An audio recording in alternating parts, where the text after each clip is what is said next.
Welcome to day 69 of maths wizard. तो हम बात कर रहे थे एप्लीकेशन ऑफ डेरिवेटिव की, और ऑलरेडी मैंने आप लोगों को कल के सेशन में सिर्फ और सिर्फ 10 मिनट का सेशन था जहां पे हमने आपको कुछ बेसिक फॉर्मूलेज बताए थे जिनकी हमें यहाँ पे खास जरूरत पड़ेगी, और वो मतलब 9th 10th क्लास के जो छोटी क्लासेस थे उनसे हमने आपको फॉर्मूले बताए थे बेसिकली मेंस्ट्रुएशन के। राइट, तो चलिए आज हम स्टार्ट करते हैं। इसके कंसेप्ट को थोड़ा सा समझाएंगे और मेनली आपको ये इसका जो कंसेप्ट क्लियर होगा ना वो क्वेश्चंस के प्रैक्टिस करके क्लियर होगा। ठीक है, तो चलो शुरू करते हैं। सबसे पहले आपको समझिए कि डेरिवेटिव जब हम किसी भी चीज का निकालते हैं, मान लेते हैं एक y है ना, और किसके रिस्पेक्ट में, x के रिस्पेक्ट में, तो कुछ इस तरीके से लिखते हैं भाई, सिंपल सी बात है। अरे भाई क्या हो रहा है, चल जा।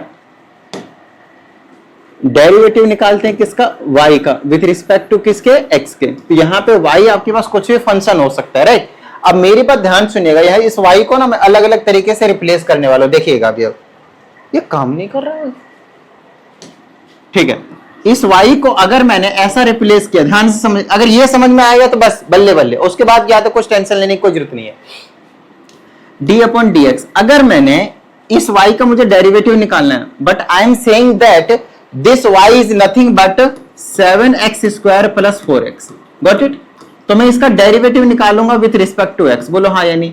यहाँ पे जो फंक्शन है मेरे पास वो x के टर्म में है, और यहाँ पे जो है वो dx है, मतलब with respect to time, sorry time क्या रहा, विथ रिस्पेक्ट टू x मुझे क्या करना है, डेरिवेटिव फाइंड आउट करना है। तो इसका आंसर हो जाएगा भाई 14x और प्लस का 4। ये रंग बदल रहा है भाई, उसको छोड़ दो, उस पर ध्यान मत दो। ठीक है, तो 14x प्लस 4, 2 पहले लाया, 1 पावर, ये देखो डेरिवेटिव वाला पूरा चेन रूल तक एटलीस्ट आप लोगों को आना चाहिए from chapter continuity and differentiability. ठीक है, ऑलरेडी सिखा के आया हूं। तो इसका डेरिवेटिव ये वाली चीज आ गई, लेकिन मैं कहता हूं y को मैंने दूसरे फंक्शन से रिप्लेस किया कुछ इस तरीके से, d, अब y की जगह लिख दिया मैंने t स्क्वायर प्लस का 3t माइनस का 4, और अपॉन में आपकी बार जो मैं डेरिवेटिव कर रहा हूं वो भी x के रिस्पेक्ट में ही कर रहा हूं। अभी तक मैंने नीचे वाले वेरिएबल को चेंज किया ही नहीं है। नीचे वाला जो फंक्शन है मेरे पास x है, उसी के रिस्पेक्ट में बेसिकली जो मैं आपका जो डेरिवेटिव है निकालने वाला हूं। तो कैसे निकलेगा आओ समझते हैं। तो इसका आंसर आएगा 2t प्लस का 3, और इसका तो 0 होगा, गायब करो। लेकिन ये आंसर यही नहीं रुकेगा, इसका आंसर में हमें चेन रूल लगाना पड़ेगा, क्योंकि यहाँ पे फंक्शन क्या अलग है। याद करो पैरामीट्रिक फॉर्म जो सिखाया था मैंने आप लोगों को, not parametric, I am sorry, implicit functions जो मैंने आप लोगों को सिखाया था, है ना, डेरिवेटिव ऑफ इम्प्लिसिट फंक्शंस, तो उसका देखिए वीडियो। अच्छा, तो इसका डेरिवेटिव क्या, एक बार तो सिंपल कर देना होता है, दैट्स फाइन, बट t का भी तो डेरिवेटिव करना पड़ेगा, क्योंकि यहाँ पे सेम वेरिएबल नहीं है। तो यहाँ पे हमें लिखना पड़ता था डेरिवेटिव ऑफ t किसके रिस्पेक्ट में, विथ रिस्पेक्ट टू x। समझ में आई इतनी बात? अगर ये दो चीजें क्लियर हो गई ना, तो यूं समझिए ये जो एक्सरसाइज स्पेसिफिकली ये जो मेंस्ट्रुएशन के ऊपर बेस्ड है वो बिल्कुल हलवा है, उसमें इसमें कोई प्रॉब्लम वाली बात ही नहीं है। ठीक है, जैसे कि अब नोटिस कीजिए, क्वेश्चन में कहता है find the rate of change. सबसे पहली चीज d अपॉन में dt मान लेते हैं, और यहाँ पे कुछ भी लिख देते हैं, कुछ भी लिख देते हैं y। तो rate of change of y with respect to t, इसी को बोलते हैं rate of change of y, rate of change of y, है ना। Rate of change of y का मतलब है y टाइम के साथ बदल रहा है ना, टाइम के रिस्पेक्ट में, इसलिए नीचे टाइम है। तो उसी तरह यहां बोला फाइंड रेट ऑफ चेंज किसका, एरिया का, मतलब डेरिवेटिव करना एरिया का, किसके रिस्पेक्ट में, विथ रिस्पेक्ट टू टाइम। जब भी रेट वर्ड आ जाए ना तो समझ जाना वो टाइम की बात कर रहा है। किसकी बात कर रहा है, टाइम की बात कर रहा है। अच्छा, यही चीज हमें क्या करना है, फाइंड आउट करनी है, यही चीज हमने फाइंड आउट करनी है।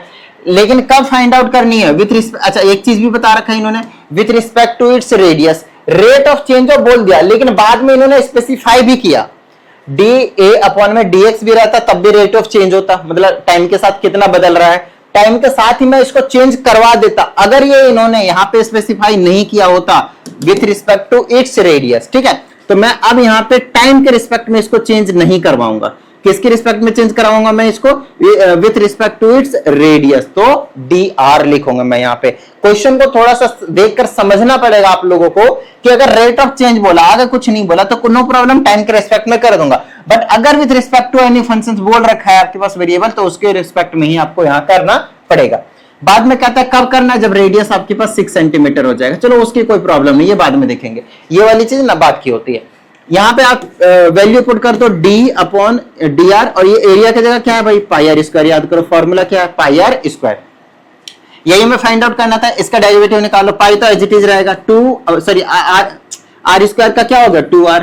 अच्छा विथ रिस्पेक्ट टू आर निकाल रहे हैं, फंक्शन सेम है तो हमें चेन रूल लगाने की जरूरत नहीं है। अब चुपचाप पुट कर दो भाई, पाई मल्टीप्लाई 2 मल्टीप्लाई आर की जगह कितना है 6 है, तो 6 टू 12 पाई सेंटीमीटर आ गया। ठीक है, अच्छा ध्यान रखिएगा ऊपर एरिया था, यूनिट कैसे निकालोगे, जो निकालना होगा उसी से, सेंटीमीटर स्क्वायर अपॉन में सेंटीमीटर, तो कैंसिल हो जाएगा 1 सेंटीमीटर से, तो आ जाएगा आंसर 12 पाई सेंटीमीटर। ये आपके पास आंसर होगा। बताओ भाई, किसी भी तरीके से कोई भी प्रॉब्लम यहां तक मेरे हिसाब से तो नहीं होनी चाहिए। ये तो अभी बिल्कुल बेसिक सिखा रहा हूं मैं, ठीक है ना, बिल्कुल ही बेसिक सिखा रहा हूं, तो धीरे धीरे लेवल को जो है ना आप करेंगे। क्लियर है, चलो। If the radius of a circle increasing at the rate of 0.5 पर सेकेंड, देखो 0.5 सेंटीमीटर पर सेकेंड, यूनिट को देखकर भी आप पता लगा सकते हो कि क्या दिया हुआ है, ऊपर सेंटीमीटर नीचे टाइम है। अच्छा रेडियस तो इंक्रीज हो रहा है, मतलब रेडियस चेंज हो रहा है किसके रिस्पेक्ट में, टाइम के रिस्पेक्ट में, नीचे सेकंड लिखा है, इससे आप पता लगाओगे। Eight what rate it's circumference increasing, किस रेट से इसका सरकमफ्रेंस जो है वो इंक्रीज हो रहा है, मतलब क्या कहते हैं इसको, सरकमफ्रेंस चेंज हो रहा है विद रिस्पेक्ट टू टाइम, किस रेट से। देखो इसमें तो विद रिस्पेक्ट टू नहीं बताया इन्होंने किसी के रिस्पेक्ट में, तो सिर्फ इतना बोल दिया कि किस रेट से, मतलब टाइम के साथ ही आप लोगे।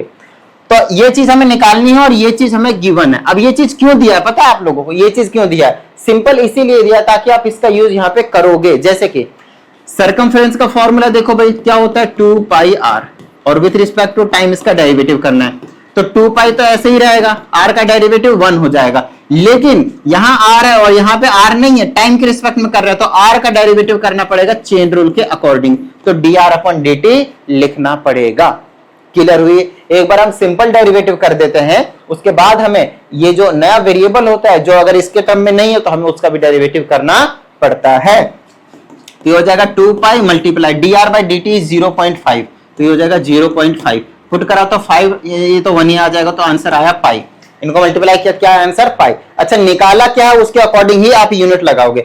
ये चीज निकाला, सरकमफ्रेंस हमेशा सेंटीमीटर में लिखी जाएगी और टाइम आपके पास सेकंड में लिखी जाएगी। जिन भी स्टूडेंट्स को नहीं पता ध्यान से समझिएगा, कहीं पे अगर रेडियस आ जाए, क्या आ जाए, रेडियस आ जाए, कहीं पे अगर डायमीटर आ जाए, क्या आ जाए, डायमीटर आ जाए, कहीं पे अगर पेरीमीटर आ जाए, क्या पेरीमीटर आ जाए, उसके बाद पेरीमीटर के बाद आपके पास कहीं पे आ जाए आपके पास सरकमफ्रेंस, सर्कल का बोल दे, उसके बाद आ जाओ सरकमफ्रेंस, सरकमफ्रेंस, ये कलर कितना चेंज कर रहा है भाई, उसके बाद आपके पास लेंथ आ जाए, उसके बाद आपके पास ब्रेड्थ आ जाए, ब्रेड्थ को आपके पास विड्थ कहते हैं तो विड्थ लिखा आ जाए, घबराना नहीं, हाइट आ जाए, लेंथ ब्रेड्थ हाइट, इतनी सारी चीजों कुछ भी लिखा आ जाए, कुछ भी कुछ भी कुछ भी, तो या तो वो सेंटीमीटर में दिया होगा या तो वो मीटर में दिया होगा। जनरली आपके पास यहाँ पे 2 यूनिट यूज होते हैं, मैक्सिमम टाइम सेंटीमीटर आपके पास जो यूज है वो होता है। क्या इतनी बात समझ में आई। तो ये जितनी भी सारी चीजें होती हैं उनमें सेंटीमीटर का यूज करते हैं। उसके बाद आपको एक चीज और पता होनी चाहिए, और वो क्या है आपके पास, वो है आपके पास एरिया। अगर कभी एरिया आया तो या तो यहाँ पे ये सेंटीमीटर स्क्वायर यूज करेंगे या तो मीटर स्क्वायर, स्क्वायर में लिखते हैं जनरली, और कहीं पे अगर वॉल्यूम की बात करी जाएगी तो वहां पे सेंटीमीटर क्यूब करी जाएगी और इसका या फिर मीटर का क्यूब आपके पास जनरली दिया जाएगा। और आपको आप लोगों को पहले से पता है टाइम के लिए क्या यूज करते हैं, सेकंड, जनरली या तो सेकंड दिया जाएगा या तो मिनट दिया जाएगा। आर बहुत कम यूज होता है, आर भी आप यूज कर सकते हैं, कोई बड़ी प्रॉब्लम नहीं है, बट जस्ट मैं आप लोगों को बता रहा हूं कि ऐसा कुछ आपके पास यहाँ पे देखने को मिलता है। नेक्स्ट क्वेश्चन की बात करते हैं, धीरे धीरे कॉन्सेप्ट जो आप लोगों को क्लियर होगा, एक ही बार में आप लोगों के साथ मिलकर ना कि सब कुछ समझ में आ गया, ऐसा नहीं होगा, है ना। चैप्टर में क्वेश्चंस की प्रैक्टिस करते रहिए, समझते रहिए चीजों को, कोशिश करते रहिए, मजा आएगा। कहा जा रहा है if the radius of a circle is increasing at the rate of 3 centimetre per second, फिर से सेंटीमीटर पर सेकंड मतलब रेडियस पर सेकंड, रेडियस तो इन्होंने बता ही रखा है, तो डी आर अपॉन में डी टी दे रखा है हमारे पास 3 centimetre per second. At what rate is area is increasing when the radius become 2 centimetre. कहता है अगर रेडियस 2 सेंटीमीटर हो जाएगा तो इसका एरिया किस रेट से चेंज हो रहा है, डीए अपॉन डी पूछा है आपसे। क्या पूछा आपसे, डीए अपॉन डी। तो डेरिवेटिव किसका, एरिया का, कितना होगा पाई आर स्क्वायर, अपॉन में क्या होगा डी। सॉल्व कर दो भाई, तो कितना आ जाएगा, देखो 2 पाई आर आ जाएगा। ध्यान रखना इस चीज का, कभी भी ध्यान सुनिएगा मैं क्या जो भी कह रहा हूं मैं, अगर आप एरिया का डेरिवेटिव करेंगे तो आपको पेरीमीटर मिलेगा। फिर से सुनो, अगर आप एरिया का डेरिवेटिव करेंगे तो आपको पेरीमीटर मिलेगा, और 3D के केस में अगर वॉल्यूम का डेरिवेटिव करेंगे तो सरफेस एरिया मिलेगा। ध्यान रखिएगा इसका, ठीक है। वैसे भी आप करके देख ले, यही चीज आएगी नो डाउट। अच्छा आर यहाँ पे तो अलग है भाई, तो इसका डेरिवेटिव करना पड़ेगा, आर का तो आ जाएगा D R upon D T. अब आपको सभी चीजें पता है, 2 पाई ऐसे रखिए, पाई के टर्म्स में निकाल दीजिए, आर की जगह पे 2 रखना है। अगर कोई स्पेसिफाई कर दे पाई की वैल्यू तो वो आप सब्स्टिट्यूट कर सकते हैं, नो प्रॉब्लम। और डी आर अपॉन में dt आपके पास 3 दे रखा था, आंसर हो जाएगा 2 दूनी 4 12 12 पाई। यूनिट यहां से लगाओगे जो आपको निकालने के लिए बोला ये वाले एरिया, तो सेंटीमीटर स्क्वायर अपॉन में पर सेकंड निकाल दोगे, क्योंकि यहाँ पे सेकंड की बात करी थी तो हम भी सेकंड का यूज है वो करेंगे। बताओ किसी भी तरह की कोई भी प्रॉब्लम यहां तक नहीं होनी चाहिए भाई, कोई भी प्रॉब्लम नहीं होनी चाहिए। आइए नेक्स्ट की बात करते हैं। कहा जाता है if the sides of a square are decreasing at the this, मतलब साइड मान लेते हैं थोड़ी देर के लिए x है, क्या है साइड है x है, एक स्क्वायर का साइड मान लेते हैं x है, x है, तो उसकी साइड डिक्रीज हो रही है टाइम के साथ, कितना है 1.5 सेंटीमीटर पर सेकंड। कभी भी डिक्रीज की बात करें ना तो हमेशा माइनस का लीजिएगा, इंक्रीज की बात करें तो जनरली लिख देते हैं तो हमेशा प्लस का ही होता है, इसीलिए हमें प्लस लिखने की जरूरत नहीं होती, लेकिन यहाँ पे माइनस का साइन में लिखना पड़ेगा। Eight what rate its perimeter decreasing, perimeter किस रेट से डिक्रीज हो रहा है वो हमें पता करना है, मतलब 100% वो नेगेटिव आएगा। तो अच्छा पेरीमीटर का फॉर्मूला क्या हो जाएगा, इसका पेरीमीटर फॉर्मूला हो जाएगा 4 टाइम्स x, बोलो हाँ या नहीं, 4 times x, x plus x plus x plus x perimeter, ठीक है। विथ रिस्पेक्ट टू टाइम हमसे बात करी जा रही है ना, तो 4 को एज इट इज रखेंगे, x का करेंगे तो आ जाएगा dx अपॉन में dt, तो ये हो जाएगा 4 इंटू में dx अपॉन dt दे रखा है यहाँ पे, माइनस का 1.5, तो ये हो गया कितना आ गया माइनस का 6 आ गया, कितना आ गया मल्टीप्लाई करते ही माइनस का 6। अच्छा क्या निकाला हमने पेरीमीटर, पेरीमीटर का सेंटीमीटर में और अपॉन में टाइम, ये तो निकाला ना पेरीमीटर और अपॉन में टाइम का सेकंड हो गया। क्लियर है यहाँ तक, यही इतना रेट से आपके पास डिक्रीज हो रहा है, मतलब हर सेकंड में 6 पेरीमीटर 6 सेंटीमीटर जो है आपके पास पेरीमीटर इसका कम होता जा रहा है। अगर आप साइड को इतने से कम करते तो सिंपल सी बात है भाई, हर सारे साइड में से 1.5 आपके पास कम होगा एक सेकंड में, तो एक सेकंड में 6 सेंटीमीटर आपके पास पेरीमीटर कम हो जाएगा, सिंपल सी बात है ना, 4 साइड है। चलो नेक्स्ट है आपके पास if an edge of a variable cube, एक क्यूब है आपके पास और उसकी एज के बारे में बात कही जा रही है, एज मतलब होता है साइड, उसके साइड के बारे में जो बात है वो यहां पे कही जा रही है। देखते हैं अब इसके बारे में क्या कही जा रही है यहाँ पे, इंक्रीजिंग, इसकी जो एज है इसकी एज को x ले लेते हैं, तो हमसे बोल रहा है कि dx अपॉन में जो dt है वो आपके पास 10 सेंटीमीटर पर सेकंड है, साइड है, सिंपल आएगा। कहता है at what rates its volume is increasing when edge becomes 5 centimetre, when edge becomes 5 centimetre, इसका मतलब x जब 5 हो जाएगा उस टाइम पे पूछा है कि इसकी जो वॉल्यूम है वो किस रेट से आपके पास चेंज हो रहा है, this is the question that we have to actually find. Clear है यहाँ तक, चलो अब इसको सॉल्व करते हैं। Derivative volume, volume of cube क्या होता है, x का क्यूब, साइड का क्यूब होता है, ठीक है ना, साइड को हमने x लिया, साइड h एक ही बात है dt।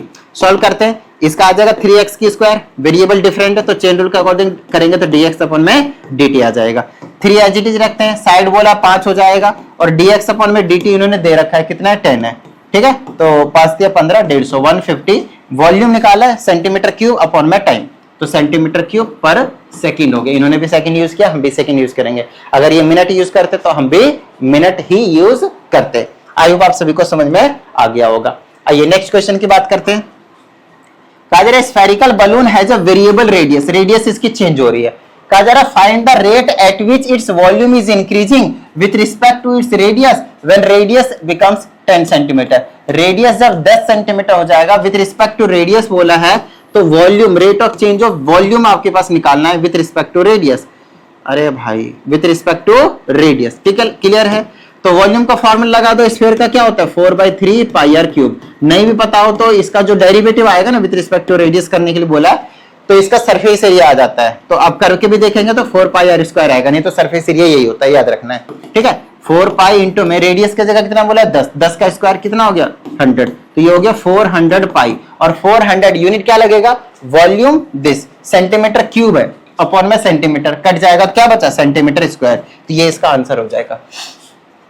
बताओ भाई समझ में आई इतनी बात, क्लियर है, सिंपल है, डन है। चलो नेक्स्ट क्वेश्चन है अगेन इसी टाइप का है, इसमें कहा जाता है if the radius of a spherical balloon is increasing at the rate of 1.5 centimetre per second, radius of a balloon is increasing at the rate of 1.5 centimetre per second.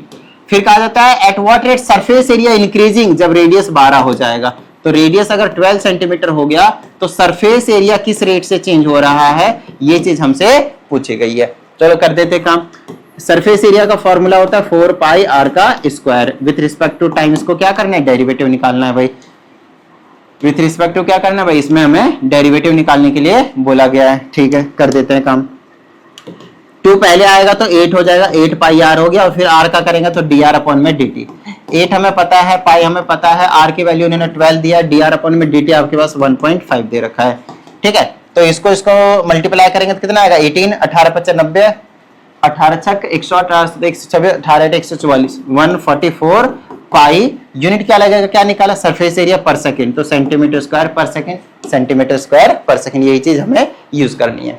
I hope यहां तक आप लोगों को किसी भी तरह का कोई भी जो डाउट है वो नहीं होना चाहिए। समझ में आई इतनी बात? ठीक है, उसके बाद आप लोगों को क्या करना है भाई, अगर कुछ डाउट आता है तो इस नंबर पे भेज दीजिए, आप लोगों को प्रॉपर वीडियो सॉल्यूशन देने की मैं पूरी कोशिश करूंगा। और अगर किसी भी स्टूडेंट को पर्सनल ऑनलाइन क्लास की रिक्वायरमेंट हो, 1-on-1 क्लास, तो आप इस नंबर पे कनेक्ट हो सकते हैं व्हाट्सएप के थ्रू। साथ ही आप लोग टेलीग्राम ग्रुप को ज्वाइन कर लीजिए, ये पीडीएफ में वहीं पे शेयर कर देता हूं डेली। क्लियर है? चलिए नेक्स्ट क्वेश्चन की बात कर लेते हैं हम यहाँ पे।